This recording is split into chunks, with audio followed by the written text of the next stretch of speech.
अस्सलाम वालेकुम। ये मेरी वीडियो उन लोगों के लिए है जो पाकिस्तान टू चाइना पहली दफ़ा सफ़र कर रहे हैं। इवन आप फ्रीक्वेंट ट्रैवलर भी हैं तो कुछ चीज़ें कंफ्यूजिंग होती हैं। मैंने फ्रेशली अभी ट्रैवल किया है बिटवीन हफ़े जो कि चाइना का एक सिटी है, Hefei to Shenzhen, Shenzhen to Dubai, Dubai to Islamabad. तो मैं अपना एक्सपीरियंस आपके साथ शेयर करने लगा हूँ। अब बहुत सारी चीज़ें मैंने ऐसी ऑब्जर्व की जो न्यू ट्रैवलर्स के लिए लाजमी यूज़फुल होंगी। तो आइए वन बाई वन इन चीज़ों को देखते हैं। मैं अपना सफ़र ज़ीरो से जैसे मैंने स्टार्ट किया सारी स्टेप बाई स्टेप चीज़ें बताऊँगा, तो आप इनमें से जो भी यूज़फुल चीज़ें हैं पिक कर सकते हैं। सबसे पहले बात करते हैं लगेज की या बैगेज की। बैगेज कहते हैं जो आपको सामान अलाउ होता है।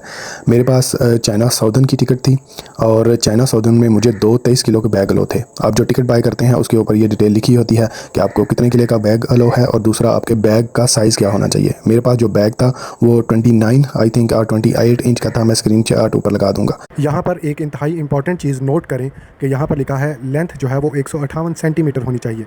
इसका मतलब यह है कि आपका लगेज या बैगेज का जो बैग है उसकी लेंथ, विड्थ, हाइट इन तीनों को अगर जमा करें तो वो 158 से क्रॉस नहीं करनी चाहिए। मेरी गलती, मेरे पास एक ही बैग था और उसके अंदर मैंने क्या किया, 30 किलो सामान डाल लिया। मुझे 23 किलो के अलाउ थे, मैंने एक में 30 किलो डाल लिया। जब मैं बोर्डिंग के लिए गया तो उन्होंने कहा जी ये तो आप नहीं लेके जा सकते। ये मैं बात कर रहा हूँ हफ़े की। तो उन्होंने कहा कि आप जी नहीं ये करवा सकते। मुझे फिर क्या करना पड़ा, वहाँ से एक हफ़े में लकीली एक गत्ते के बैग मिल जाते हैं, तो हफ़े से मैंने गत्ते का बैग बाय किया छोटा सा, जो कि कॉटन होते हैं। कॉटन के अंदर भी मैंने अपनी 7 किलो चीज़ें उसमें डाली और अब मेरे पास दो बैग हो गए। एक 23 किलो वाला जो कि वही 229 इंच वाला बैग बड़ा था और दूसरा 7 kg का जो कि कॉटन बैग था, गत्ते का बैग था। तो ये क्लियरली याद रख लें, अगर आपको 23 किलो के अलाउ हैं तो आपके एक बैग का वज़न 23 से 24 हो सकता है, लेकिन इससे ज़्यादा नहीं होना चाहिए। हैंड कैरी की अगर बात करें तो हैंड कैरी का वज़न उन्होंने मेरे से, मतलब मैंने 3 फ़्लाइटें थी, ये तीनों में किसी भी फ़्लाइट में हैंड कैरी का वज़न नहीं किया गया। तो हैंड कैरी में मुझे खुद नहीं पता कि सामान कितना था। नॉर्मली यही होता है 7-8 किलो 10 किलो तक भी आप लेके जा सकते हैं, लेकिन हैंड कैरी को इतना बोदर नहीं किया जाता वज़न के लिहाज से। हाँ, साइज़ उसका बहुत बड़ा नहीं होना चाहिए क्योंकि आपने इसको एयरप्लेन के कैबिन में फ़िट करना होता है। तो अगर वो कैबिन में फ़िट नहीं होगा तो दैन प्रॉब्लम होगी। तो मेक श्योर कि आपकी हैंड कैरी का साइज़ इतना होता है कि वो फिट हो सके। दूसरा, उसमें आप ये भी नहीं कि अब आप जनाब भारी भरकम चीज़ें डाल लें, लाइक चावल डाल लें, दालें डालें बहुत सारी, उसका वज़न 20 किलो बना लें। ये भी मेरे ख्याल से आपको प्रॉब्लम कर सकता है, लेकिन फिर भी आप समझदार हैं, कोशिश करें 7-8-9 kg के अराउंड ही रखें। अब अगर ये बातें करें कि बैगेज के अंदर या लगेज के अंदर चीज़ें कौन कौन सी आ सकती हैं, तो ये याद रख लें, बड़ा क्लियर सा डिफरेंस है इन दोनों चीज़ों के अंदर। अगर हम लगेज या बैगेज की बात करें तो उसके अंदर आप शार्प चीज़ें लाइक चाकू छुरियाँ रख सकते हैं, लेकिन बैटरी वाली चीज़ें आप उसमें नहीं रख सकते। हाँ, परफ्यूम्स भी आपने रख सकते हैं। मेरे पास तकरीबन 4-5 परफ्यूम्स थी जो कि छोटी छोटी भी थी और एक जो है वो 100 ml से ऊपर भी थी। तो परफ्यूम्स आप रख सकते हैं, चाकू छुरियाँ भी रख सकते हैं, बर्तन वगैरह रख सकते हैं, कपड़े वगैरह और इस तरह की जो भी चीज़ें, इलेक्ट्रॉनिक्स की चीज़ें रख सकते हैं। लेकिन ये याद रखें, लिथियम बैटरियाँ या बड़ी बैटरियाँ नहीं होनी चाहिए। फॉर एग्जांपल मेरे पास जो थी, मैंने उसमें मेरे पास एयरबड्स थे, शामी के 2 पैक थे, फिर इसके बाद मेरा माइक था जो मैं रिकॉर्डिंग के लिए यूज़ करता हूँ। इसके अलावा घड़ियाँ थी मेरे पास, बच्चों के लिए मैंने कोई 8-9 घड़ियाँ थी मेरी अपनी, जो थी वो 3-4 घड़ियाँ मेरी अपनी थी। ये सारी चीज़ें लगेज के अंदर थी। आल तो इन सारी चीज़ों में बैटरियाँ होती हैं, लेकिन ये बैटरियाँ इतनी बड़ी नहीं होती कि फ़र्क पड़े। हाँ, मेरे पास टॉर्च थी, वो टॉर्च इन्होंने मुझे लगेज में अलाउ नहीं की। टॉर्च की बैटरी बड़ी होती है, ये याद रख। तो टॉर्चेस मुझे मेरी उसमें थी। इसी तरह लाइटर नहीं अलाउ होते, चाहे वो इलेक्ट्रिक लाइटर हो चाहे वो दूसरा गैस वाला लाइटर हो। तो मेरे पास टॉर्च जो थी वो उन्होंने निकलवा दी थी और निकलवा के वो मैंने फिर कहाँ पे रखी थी, हैंड कैरी के अंदर। तो हैंड कैरी के अंदर आप बैटरियाँ रख सकते हैं। इसी तरह ट्रिमिंग मशीन और इस तरह की चीज़ें भी थी, वो भी आप रख सकते हैं, इतना प्रॉब्लम नहीं होता। लेकिन अगर आप पाकिस्तान से आ रहे हैं तो आप इस तरह की चीज़ें नॉर्मली बाय नहीं करते, क्योंकि ये चीज़ें चाइना में क्वालिटी वाइज भी अच्छी हैं और सस्ती भी हैं। ये चीज़ें बाय कैसे करते हैं, इसके लिए आप वीडियो एक का लिंक डिस्क्रिप्शन में देख सकते हैं।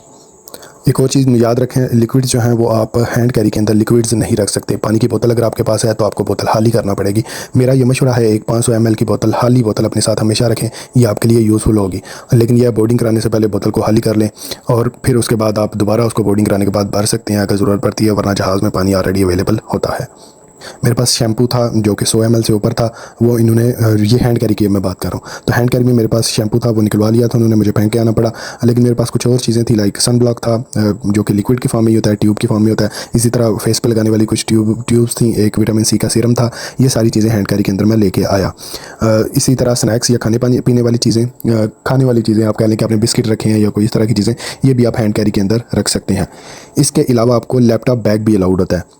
हैंड कैरी के अलावा ये लैपटॉप बैग है। लैपटॉप बैग के अंदर मैंने लैपटॉप रखा हुआ था, मेरे पास टैबलेट है, मैंने वो रखा था। मेरे पास 2 मोबाइल थे, उनमें से एक मोबाइल मेरा उसके अंदर था। देन पावर बैंक था। पावर बैंक का याद रख लें, 20,000 mAh का पावर बैंक आपको अलाउ होता है और ये हैंड कैरी या लैपटॉप बैग के अंदर आप रख सकते हैं। इसको आप लगेज के अंदर नहीं रख सकते। तो मेरे लैपटॉप बैग के अंदर ये सारी चीज़ें जो यूज़ की चीज़ें आप कह सकते हैं, जिनमें चार्जर, चार्जिंग वायर्स और सारी चीज़ें जो हैं वो थी। तो इस तरह की सारी चीज़ें आप रख सकते हैं। ये अब आगे का सफ़र है उसको शेयर करते हैं। आई होप आपको सामान के बारे में चीज़ें क्लियर हो गई होंगी। अब जब मैंने हफ़े में एक चीज़ ऑब्ज़र्व की और शंजन में, दोनों में, वहाँ पे पानी जो पीने का साफ़ पानी है वो अवेलेबल था। कूलर जो थे लगे हुए थे, उनमें गर्म पानी, नॉर्मल पानी और ठंडा पानी, तीनों तरह के पानी अवेलेबल थे। लेकिन ये चीज़ मुझे दुबई में भी नहीं नज़र आई और इस्लामाबाद में भी नहीं नज़र आई। चाइना के अंदर ये चीज़ अवेलेबल थी, इसीलिए पीछे मैंने आपको कहा कि एक खाली बोतल अपने साथ रखें ताकि आपको पानी पीना हुआ वहाँ से पी सकें। वैसे वहाँ पे जो डिस्पोजेबल कप्स हैं वो भी ऑलरेडी साथ लगे होते हैं इन वाटर कूलर्स के साथ चाइना के अंदर। सेकंड, अगर हम मील की बात करें, जो जहाज़ के अंदर खाना है उसकी बात करें, जो हफ़े टू शंजन फ़्लाइट थी, मुझे क्लियरली याद नहीं उसके अंदर हलाल मौजूद था या नहीं था। लेकिन यह है कि मैं आपको ये वीडियो में दिखा रहा हूँ, ये फूड वहाँ पे अवेलेबल था और इसके अंदर श्रिम्प्स थे। अब श्रिम्प्स अगर आप खाते हैं, अब ये हलाल हराम वाला कंसेप्ट यहाँ पे आएगा। श्रिम्प कुछ फ़िका में हलाल है, कुछ जो हनफी फ़िका है उसमें कुछ लोगों के मुताबिक श्रिम्प हलाल नहीं है। तो अब आपको ये चीज़ देखनी पड़ेगी आप किसको फॉलो कर रहे हैं। तो मैं श्रिम्प्स खा लेता हूँ, तो मैंने श्रिम्प्स वाले चावल थे ये मैंने खा लिए थे। हाँ, अगर चिकन या फिर बीफ होता और हलाल ना होता तो मैं वो ना खाता। श्रिम्प्स को बहुत सारे स्कॉलर हलाल कहते हैं, तो मैं ये खा लेता हूँ। लेकिन ये चीज़ याद रखें कि आपके पास ऑप्शन होता है कि आप पहले से हलाल फूड सेलेक्ट कर सकते हैं।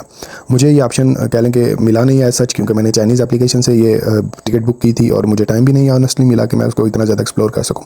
लेकिन उससे पहले मैं जब एक थाई एयरवेज़ की टिकट सेलेक्ट कर रहा था, मैं पहले थाई एयरवेज़ के थ्रू जाने वाला था, तो वहाँ पर जो है वो कोशर जो कि यहूदी खाते हैं, कोशर, दैन मुस्लिम फूड, वेजिटेरियन फूड और इस तरह से बहुत सारी उन्होंने फूड की वैराइटीज़ लिखी हुई थी। आप अपनी मर्ज़ी का फूड जो है वो सिलेक्ट करते थे फ्री ऑफ कॉस्ट। सेम चीज़ आपको चाइना सौदन में भी अवेलेबल होगी। आई एम श्योर कि आपको ये अवेलेबल होगी, लेकिन आपने जिस के वाया अपनी टिकट की है आप उससे कांटेक्ट करके ये काम कर सकते हैं। याद रखें कि ये टाइम रन टाइम पे ये वाला काम नहीं हो सकता। मैंने जब बोर्डिंग का टाइम था मेरा शंजन में, मैंने उसको कहा था तो उसने कहा था कि आपको 10 घंटे पहले बताना होता है, अभी ये नहीं हो सकता। लेकिन क्या मुझे हलाल फूड मिला या नहीं मिला ये मैं आपको बताता हूँ बाद में। पहले हम दोबारा से हफ़े की तरफ वाली फ़्लाइट का एक्सपीरियंस शेयर करने लगा हूँ।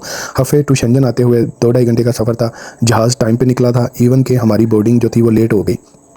और लेट होने की वजह यही थी वो जो मैंने आपको पीछे बताया कि मेरे बैग जो थे वो 1 से 2 मुझे करना पड़े। फिर मैं दौड़ के पहुंचा बोर्डिंग। ये है कि इवन कि उसने मुझे कहा जो बोर्डिंग में दरवाजे पे थी कि जो जहाज़ के दरवाजे पे होती है कि इतनी लेट क्यों आए हो, लेकिन मुझे इतनी चाइनीज़ आती है। मैंने कहा मेरा कसूर नहीं है, तुम लोगों ने बोर्डिंग लेट की और ये वो। तो इसके अलावा मेरा जहाज़ के अंदर दायरा पीने के लिए पानी और जो लिक्विड्स हैं इनमें दूध वगैरह भी हो सकता है, दूसरी चीज़ें जूसेस वगैरह हो सकते हैं, डिपेंड करता है कौन सी एयरलाइंस है।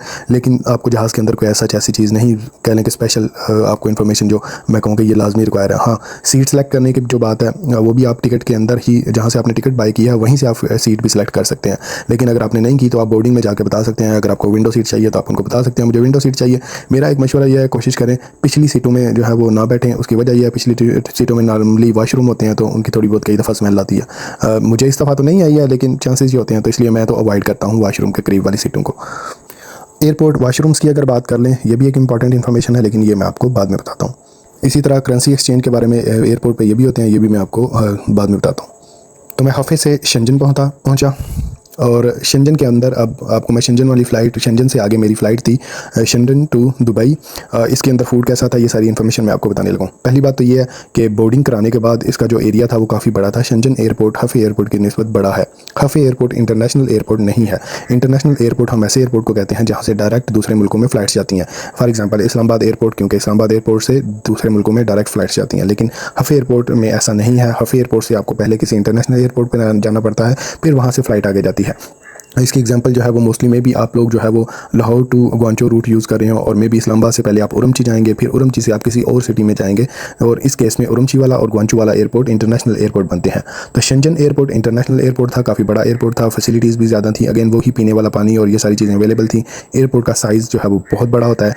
इसके अंदर आप शॉपिंग कर सकते हैं, करेंसी एक्सचेंज का ऑप्शन भी है, लेकिन ये याद रखें कि इसकी करेंसी एक्सचेंज सिर्फ RMB में या डॉलर में कन्वर्जन कर रहे थे। फॉर एग्जाम्पल मैंने उसको बोला कि मुझे जो है वो दिरहम मिल सकते हैं, तो उसने कहा कि दिरहम नहीं मिल सकते, डॉलर मिल सकते हैं या RMB जो है मिल सकते हैं। तो मैंने वहाँ से फिर डॉलर लिए थे। जो मुझे रेट उन्होंने दिया था वो 7.24 था। तो नॉर्मली याद रखें इनके रेट थोड़े से महंगे ही होंगे करेंसी एक्सचेंज वालों के, लेकिन आप फंसे होते हैं, आपकी मजबूरी है तो आपको लेने पड़ते हैं अगर आपको चाहिए होते हैं तो। तो मेक श्योर कि आप पाकिस्तान से निकलने से पहले अपने पास कुछ करेंसी जो है वो चाइनीज़ करेंसी या RMB अपने पास रख लें। अब बोर्डिंग जो है वो यहाँ पे मुझे नहीं करवानी पड़ी स्पेशली सामान की। क्योंकि मैंने जब, हाँ ये बहुत ही इंपॉर्टेंट इन्फॉर्मेशन है, अगर आपकी इस तरह की कनेक्टिंग फ़्लाइट्स हैं और समथिंग लाइक दैट, तो मेक श्योर कि आप डायरेक्ट जिस सिटी में उतर रहे हैं वहाँ जाकर सामान रिसीव करेंगे। तो लाइक मैंने आपको बताया, मैं हफ़े से शंजन, शंजन से दुबई, दुबई से इस्लामाबाद आ रहा था, लेकिन मैंने सामान को डायरेक्टली जो है वो इस्लामाबाद के लिए बुक करवाया था। याद रखें कि सामान आपने डायरेक्टली बुक करवाना है। क्यों? क्योंकि अगर आप फॉर एग्जांपल अगर दुबई में मैं सामान रिसीव करता तो मुझे दुबई में एग्ज़िट करना पड़ना था, लाइक एग्ज़िट की स्टैंप लगवानी पड़नी थी, जो कि मेरी वीज़ा के बगैर नहीं हो सकती थी। ये बहुत इंपॉर्टेंट इन्फॉर्मेशन है।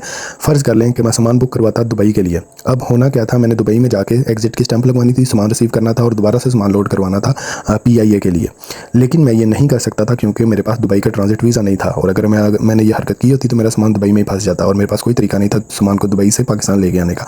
तो ये बात याद रख लें कि आपने डायरेक्ट, मतलब फ़र्ज़ कर लें कि आपकी वाया फ़्लाइट है कतर के वाया या एमिरेट्स के वाया, जो कि दुबई के वाया पड़ेगी, या फिर आपकी फ़्लाइट जनाब अगर आपने थाई एयरवेज़ यूज़ किया है तो थाईलैंड के वाया। इन सारे केसेस में मेक श्योर कि आप अपना सामान डायरेक्ट चाइना के लिए बुक करवाएंगे, ना कि आप किसी और बीच में जो जंक्शन आएगा उसके लिए करवाएंगे। तो मुझे सामान की जो है वो दोबारा से सामान तो चेक नहीं था करवाना, लेकिन बोर्डिंग मुझे दोबारा करवानी थी। तो मैंने शंजन के अंदर दोबारा से बोर्डिंग कराई, जहाज़ की जो है वो सीट, उसको बताया कि मुझे विंडो सीट चाहिए। इसके बाद जनाब और जब मैं उसके अंदर जहाज़ के अंदर चला गया, यहाँ पे कोई भी ऐसी स्पेशल चीज़ नहीं हुई कि उन्होंने कहा कि ये सामान अलो है या नहीं अलो है, क्योंकि मेरा ऑलरेडी हफ़े में सामान चेक हो चुका था। जहाज़ के अंदर जो सबसे अच्छी चीज़ थी इनके खाने की, हाल तो मैंने आपको बताया कि मैंने हलाल फूड सेलेक्ट नहीं था किया, लेकिन ऑटोमेटिकली इस जहाज़ के अंदर हलाल फूड अवेलेबल था।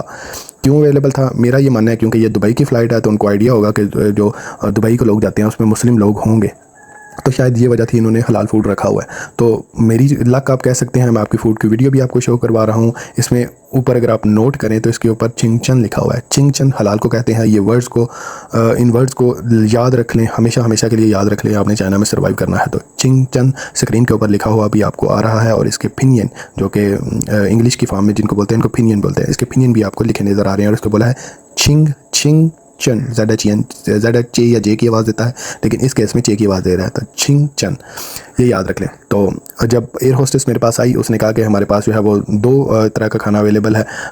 एक जो थे वो नूडल्स थे, और दूसरे जो थे वो नहीं, एक जो था वो चिकन था, दूसरा बीफ था। तो उसने मुझे पूछा चिकन लेना है या बीफ लेना है, तो मैंने पूछा कि ये हलाल है या छिंगचन है, तो उसने कहा हाँ है। तो मैंने जो था वो बीफ वाला ऑप्शन सेलेक्ट किया था, जो कि अगेन आप इसमें देख सकते हैं। नाउ आफ्टर सम टाइम दोबारा से उन्होंने दूसरा मील दिया। ये फ़्लाइट लंबी थी, 6.5-7 घंटे की फ़्लाइट थी, तो 2 मील मुझे इस फ़्लाइट के अंदर मिले, जो कि अगेन एक अच्छी बात है। तो दूसरे मील के अंदर अगेन जो था, फिर मैंने यही कंफर्म किया कि ये हलाल है, तो उसने कहा हलाल है। इस दफ़ा मैंने नूडल्स जो थे वो बीफ वाले नूडल्स ही लिए। पहले टाइम में चावल थे, दूसरे टाइम में नूडल्स थे, लेकिन ये है कि वैरायटी ये थी कि आप चिकन लेना चाह रहे हैं या बीफ लेना चाह रहे हैं, या कोई और ऑप्शन अगर अवेलेबल था, जो कि मुझे अब क्लियरली याद नहीं है। तो मैंने ये वाले 2 ऑप्शन सेलेक्ट किए थे। तो हलाल फूड इसमें प्रॉब्लम नहीं था, ऑल तो मैंने हलाल फूड सेलेक्ट नहीं था किया हुआ। ये भी क्लियर हो गया। अब जनाब हम बोर्डिंग हमारी ऑलरेडी हो चुकी है। अब हम उतर रहे हैं दुबई के अंदर। जहाज़ जो था वो लैंडिंग से पहले 2 घंटे लेट था। ये रीज़न क्या थी? शंजन में बारिश हो रही थी। मैं आपको मौसम की बाहर की वीडियोस भी कुछ शो करवा देता हूँ। बारिश की वजह से हमारी फ़्लाइट 2 घंटे लेट हुई। हम दुबई में उतरे। दुबई के अंदर जो है वो बारिश नहीं थी हो रही, कोई ऐसा प्रॉब्लम नहीं आई। दुबई के अंदर मेरा टर्मिनल 1 था। तो दुबई के अंदर मैंने कुछ ये तस्वीरें बनाई हैं, आप ये भी देख सकते हैं। दुबई के अंदर जो है वो टर्मिनल 1 पे मैं रुका रहा काफ़ी टाइम के लिए। फिर उसके बाद मेरी नेक्स्ट जो फ़्लाइट थी वो इस्लामाबाद के लिए थी। यहाँ पे मैं आपको थोड़े से कंपैरिजन जो है वो बताने लगा हूँ इन एयरपोर्ट्स के बिटवीन। जो कि हफ़े का एयरपोर्ट था, वहाँ पे पानी अवेलेबल था, मैंने पहले भी बताया है, और वाशरूम मैंने यूज़ नहीं किया, वाशरूम साफ़ सुथरे थे, कोई प्रॉब्लम नहीं थी।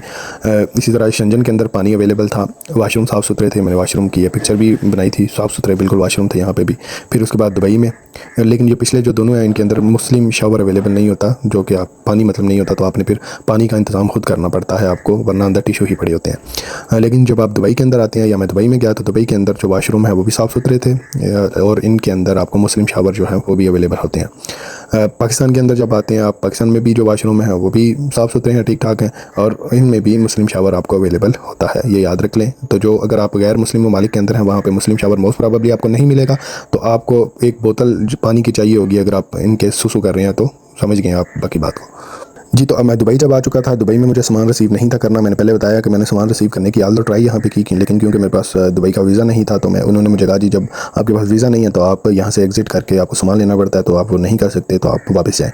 फिर यहाँ से फिर मैं वेट करता रहा एयरपोर्ट के अंदर। एयरपोर्ट पर मेरी फ़्लाइट भी आल्दो PIA की लेट हो गई, वो 3 घंटे फ़्लाइट लेट हुई। तो मैं वहाँ पे अब स्टक रहा। दुबई एयरपोर्ट का एनवायरनमेंट ठीक है, रीज़नेबल है, वहाँ पे घूमते फिरते टाइम गुजर गया।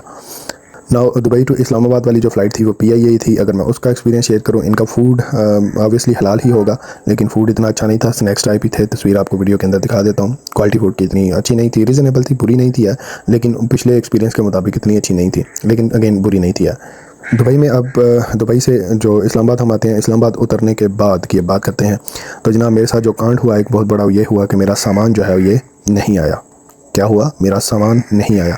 आपको याद होगा मैंने 2 बैग बुक करवाए थे, लेकिन वो यहाँ पे इस्लामाबाद में मुझे नहीं मिले। इस्लामाबाद में मैं सामान रिसीव करने गया तो पता चला सामान ही नहीं आया हुआ।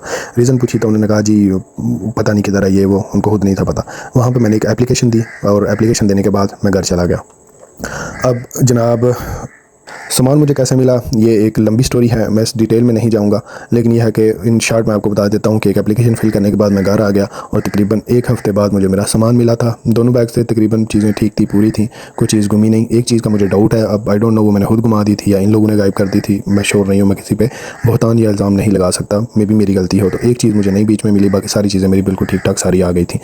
एक चीज़ ये है कि आप जो बैग है, बैग कोशिश करें कि आपका स्ट्रांग होना चाहिए और लॉक होना चाहिए, और अगर आपका बैग फटा हुआ हो जब आप रिसीव कर रहे हैं या लॉक टूटा हुआ तो सामान रिसीव नहीं करें। उन्हें कहें कि मुझे मेरे सामान को पहले चेक करने दो, और वहाँ पे आप कंप्लेन भी कर सकते हैं। नॉर्मली लोग नहीं करते हैं, लेकिन ये हमारी अपनी कह लें कि कम अक्ली है कि हम लोग फटे हुए बैग और मिसिंग चीज़ें लेके चले जाते हैं, लेकिन हम कंप्लेन नहीं करते। तो आपने ये हरकत नहीं करनी। मेरी गलती जो मैंने आपको बताया एक थी कि मेरे पास एक बैग ही जो गत्ते का बैग था, अब उसमें तो चीज़ स्लिप होना या चीज़ गुम होना एक आम सी बात है। दूसरा मेरे पास कोई एविडेंस भी नहीं था कि हाँ वाकई मैंने ये चीज़ इसके अंदर रखी थी। तो आप ये कर सकते हैं कि पैकिंग करने के बाद एक छोटी सी अगर आप वीडियो बना लें एविडेंस के तौर पे कि मैंने ये चीज़ें अंदर रखी हुई हैं, और जब आप सामान को खोलें तो आप चेक कर सकते हैं कि हाँ वाकई मेरी सारी चीज़ें अवेलेबल हैं। तो ये एक यूज़फुल टिप आपके लिए हो सकती है। मुझे सामान मिला कोई 1 हफ़्ते के बाद। अगेन आइए इस वीडियो को कंक्लूड करते हैं। तो अगर कोई, मेरे ख्याल से मैंने सारी चीज़ें जो है वो कवर कर दी हैं। इसके अलावा मैंने और भी बहुत सारी वीडियोस बना रखी हैं कि शॉपिंग चाइना में कैसे करते हैं, हलाल फूड कैसे सर्च करते हैं, चाइना में टैक्सी कैसे बुक करवाते हैं, इस तरह की बहुत सारी वीडियोस। जो एक प्लेलिस्ट है इसकी मैंने बनाई हुई, उसका लिंक मैं वीडियो में दे रहा हूँ। आप डिटेल में इन वीडियोज़ को फ्री टाइम में देख सकते हैं। VPN के बारे में, सॉफ्टवेयर्स के बारे में बहुत सारी इन्फॉर्मेशन आपको मेरे चैनल के ऊपर मिल जाएगी। तो आई होप ये वीडियो आपके लिए यूज़फुल है। अगर कोई चीज़ आप मज़ीद पूछना चाहते हैं तो आप कमेंट कर सकते हैं। ओके, अल्लाह हाफिज़।